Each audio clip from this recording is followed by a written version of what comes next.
Hey, this is Vu, and today I'm going to be talking about the importance of map control, or more specifically, map pressure. Now, this is going to be focused a little bit more towards teams, however, it is still relevant in pugs as well. And this is something that probably most strat callers understand, at least to a decent extent. However, I think it's important for everybody in general to understand this idea.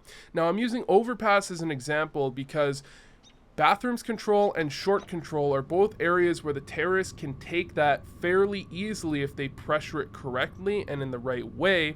And it's very hard to hold an A execute if your opponent's, the terrorist side, has full bathrooms control because they can throw a smoke at the middle of site, truck, and at the side of site here and just go for a plant and play an after plant. It's incredibly hard to retake and it's very hard to hold to begin with. So giving up map control, at least full map control, really isn't an option on this map.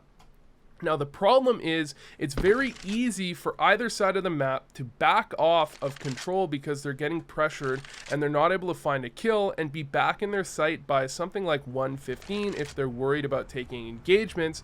And then the opponents are going to hit the other bomb site and they're going to feel like, well, there's nothing I could have done.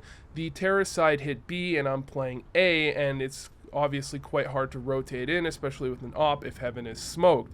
What you're not realizing here is by giving up full map control, you've probably forced a rotate to your bomb site and you've put your team in a situation where it's incredibly hard for them to actually hold their own bomb site. So for example, if the terrorist side has bathrooms and short, it's very easy for them to throw a fake towards A, cause a half rotate, or at least cause your teammates to kind of move from positions where they might be at an advantage and then go back, rotate in, and quickly take towards B. And the same thing is true in the opposite direction. Now the problem here is when you allow that to happen, you're basically shooting yourself in the foot. You're giving full map control to your opponents. You're not giving yourself a good chance to win, even though it feels like we're on CT side, we're in a 5v5, we have an advantage. You actually give up a large portion of your advantage with that map control. So what you'll see a lot of good or higher level teams doing is they'll either re-aggress the side that the opponents aren't pressuring. So for example, if the terrorist side is pressuring A with 4 players to try and take bathrooms control, because obviously you need quite a few players to try and take that, the counter-terrorist side might start to re-aggress with a couple players towards short, or they might start to re-aggress towards monster, looking to find a pick or at least a trade on a player playing there, or get the information that they're not there and have good map control. So if the terrorists pressure bathrooms and the counter-terrorists get short control, it's pretty solid to hold short and prevent an easy rotate back for the terrorists and put your team in a situation where you're definitely able to win or at least fast rotate.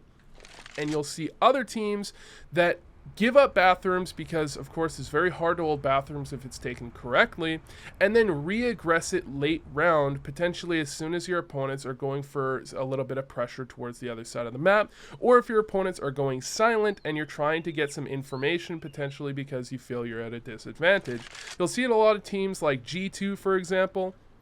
They will give up bathrooms control, they'll go into a setup potentially with a smoke on the doorway here, and Kenny S opping towards lane, and then when it gets to about 40 seconds or so, they'll start to re-aggress into bathrooms and get that information because they recognize that you can't simply let your opponents have full map control and expect that you're actually going to be able to hold your bomb sites with any sort of consistency. So anyways, thanks for watching, and I hope this helped.